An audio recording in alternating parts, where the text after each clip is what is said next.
Hi, I'm Matt Kerr, and you're watching IronmanHacks.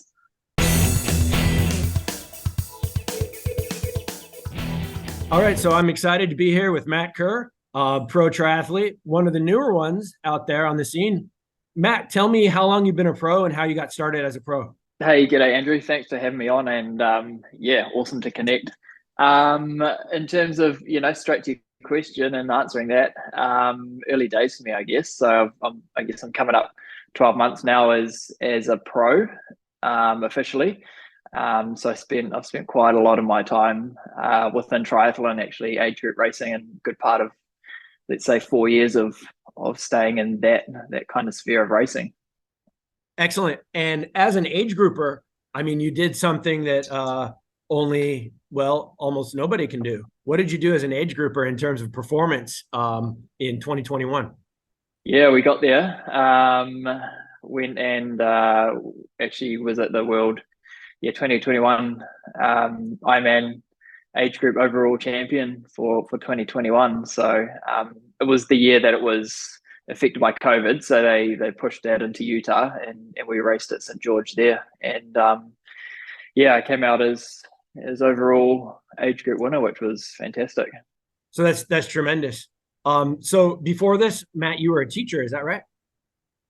Yeah, I was teaching for 8 years, full time PE outdoor education teacher, and in New Zealand mainly, and then a little bit within Australia towards the end of that. But yeah, I guess I went through school, a little bit of water polo, surf life saving, swimming through there, but not competitively, and came straight out of school, studied, and then went straight into a teaching job for a good part of 8 years full time before, I guess, delving into the latter years of triathlon and experiencing that, and yeah, just the pursuit and success of wanting to get better within the sport, and took the latter part of my teaching years and just really tried to explore that as an age grouper and see as how I could go and as good as I could go, and yeah, really held on within the age group scene and got some good results there, and yeah, transitioned into full time, I guess,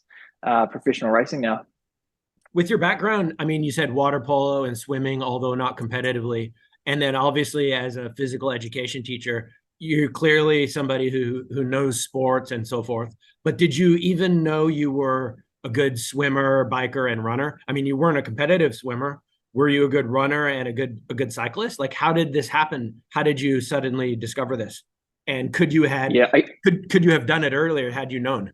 I would have loved to have started this earlier. I mean, the swimming really only supported my surf life saving and water polo. It was never done competitively. It was just a fitness tool to remain fit, and you needed that swim fitness for water polo especially, and surf life saving. So the swimming came. That was there from the early days. I, in fact, had actually never ridden a road bike for, well, until I've started this. So the cycling was new to me. So I've really only been riding a bike for sort of 4 years ish. And the running was, again, I was not really run fit, but I had some run fitness to support, I guess, surf life saving. And I guess the main sport I was competing in before triathlon was CrossFit, actually. So there was a little bit of run crossover there, but again, no sort of track and field or track racing as such. But that's good news if you ask me, because I mean, I would say that running volume over years is what you need to be really fast and really good, especially at these longer distances. And if that's not something you really had, then you can only go up, and you're not very old either. So you're not quite at your peak. I mean, I'm 49 and I still get faster every year just because of the sheer volume. I haven't come down yet. I will, but the volume still makes the speed increase for me. And so I hope and I think you still have a long road ahead of improvements. I believe I do, and I mean I've seen some good improvements in, I guess, the past 4 or 5 years, which has been, it's reassuring, I guess. But then you look at the likes of, the Sam Longs and those guys that have been. He might have done his first Ironman when he was 18. Take that for example. So he's got that solid base of endurance that accumulated volume over years and years and years that is just layered upon layered. And that some of his aerobic numbers are just, I would probably be asleep at the heart rate he is for some of his aerobic threshold. But hey, that's just where things are at and where we sort of fell in life. So yeah. Awesome. And you recently raced in Langkawi here up in I'm in Singapore, but in Malaysia. How did that go for you? Yeah, it was good. I mean, that whole trip was definitely an eye opener to the heat and the climate. I had a couple of weeks there in Singapore, which is where we connected, which is amazing. And then you went to Langkawi, which was good. It was challenging. Actually, swim non-wetsuit, which I would prefer, which was good. And got through that pretty well. And I had a race about 4 weeks before that actually, and just needed to apply some learning that I took from that race, and managed to do that in Langkawi, and sort of came down, I think, about 90 seconds off that front group, and then rode what was quite a actually tough course, to be honest. It was punchy. It was a cool course, mixture of everything, rough roads, smooth roads. Some of the climbs weren't too long, but they were just super, as I say, punchy. And then the run was just sort of about survival and not going out too hot, and which we saw a lot did go out pretty hot, and actually that didn't finish or completely blew up. So yeah, all in all, it was a good race, heaps of learning, and yeah, some nice warm weather, should we say. Yeah, that's an understatement.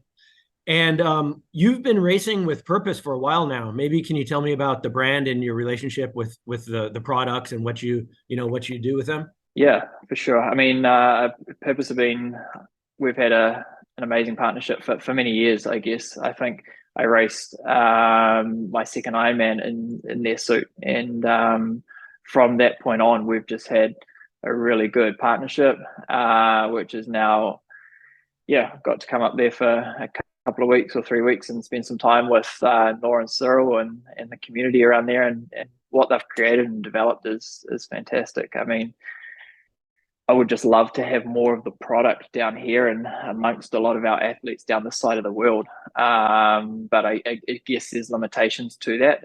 It will happen in time, but you can see how well the product is suited for the climate that is up there for you guys.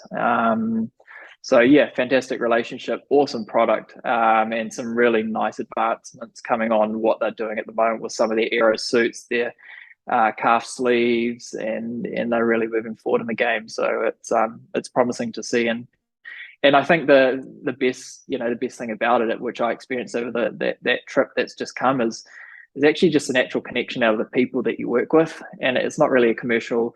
It's not all about a commercial relationship. It's actually about the people that are behind the scenes, and they're just really good people that's supportive of your journey. Nor's really been there from the start for me, all the way through COVID, which is fantastic. And there's just so much appreciation from that side. So it's a really testament to the people that are behind the scenes. Moving on to another question. I noticed on your website, you say all data visible to everybody, nothing hidden, heart rate, power, run metrics, all open to view. Tell me about the philosophy behind that. I mean, a lot of pros might not. I mean, nowadays some do. Quite a few do share their data. But why are you stating that up front? You know what? Like, I don't believe that there's any secret behind hard work or results. Like, I mean, I saw some really good results from my age group racing, and the results will come, I believe, in where I am at the moment with professional racing. But it's just a matter of doing time and learning how to race well as a professional, because it's a completely different field. But the numbers and the training sessions and some of the exact sessions that I'm doing, there's no secret to it. And you know what? We're a community. It's like, I don't think that there should be any, from me personally, I don't feel that there's any need to go, I've got this secret session or the secret block that I do. It potentially might only work for me as an individual. But I think broadcasting that and being open and visible to everyone is like, there's nothing wrong with it, and not to say that everyone would be doing that, or that everyone will get the same results if, or the results that I get out of it, because everyone's different. But yeah, it's just interesting to see some of that stuff. So we've never been kind of that way inclined. It's more about being super open, and there's a story to tell too, right? But that's the whole point, isn't it? It's like, even if I copy you, it doesn't mean I'll be as fast as you. It's just, it doesn't work that way. It's the hard work, and honestly, the fact that you're sharing it just makes you a lot more relatable and likable, I would say, as opposed to distant and different. Exactly, and I think like I'm not sharing it to go, this is this is how it should be done, or it's like there's an opinion that everyone's got. There's different ways of doing things, and everyone's different. It's not going to work the same for everyone. Exactly the same amount of, let's say, fuel you consume to I consume it, they're going to be totally different. And if you try what I do or I try what you do, the results probably 100% going to be very different. So, Matt, maybe can you tell me a little bit about what you think your plans are for next year's season? I mean, I'm speaking from a Northern Hemisphere perspective in terms of seasons. I know you're in Australia, so that's not the way it is. But are you doing any Yeah. of the big races like at Noosa or anything like this, or any of the Australian races in December? And then what are you doing in 2024? Yeah, it's a good question. I mean, I've had a good part of this year really, really focusing on Ironman and the Ironman distance. So I've had like 3 solid Ironman build-ups. So we went into Ironman New Zealand in March, through to that, and then straight after that raced Ironman Cairns, and then had another build to race Ironman Canada, which actually never eventuated just because the wildfires were going on up there. So unfortunately, that race never got cancelled. So a good part of this year has been based around Ironman. From August, we'd always planned to move into some 70.3 racing. And there's been a few since then. We had Langawi recently, Mooloolaba, Sunshine Coast, and I guess now I'm back in Australia. So the month of November presents pretty well for some shorter course racing. I'll go and do Noosa Tri, which is pretty iconic. It's Olympic distance, it's short. The weekend after that, I'll go to Melbourne 70.3 and go and do that.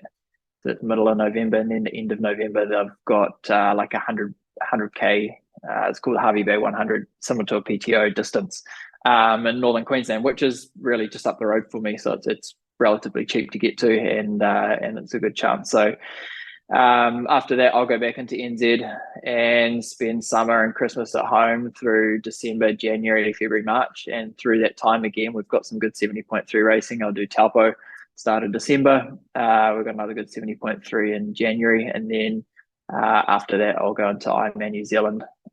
So, yeah, in short, like 70.3 racing is a really good chance for me just to learn a lot. And out of 3 races already, 2 races, Sunshine Coast and Langawi, I've taken a lot from, and look forward to implement those in the next coming 70.3 races. You can back them up a little bit better than the Ironman. And then I guess once we're done with that in mid-January and we roll into that Ironman block for New Zealand, it's really from that point on planning strategically to try and secure Kona slot for next year. Tremendous. It sounds like you got a packed schedule coming up. I wish I could say the same, but then again, yeah, that's your job. So thanks a lot, Matt. I think it was really awesome speaking to you. I'm going to be following you more closely. I'm following you on Strava now.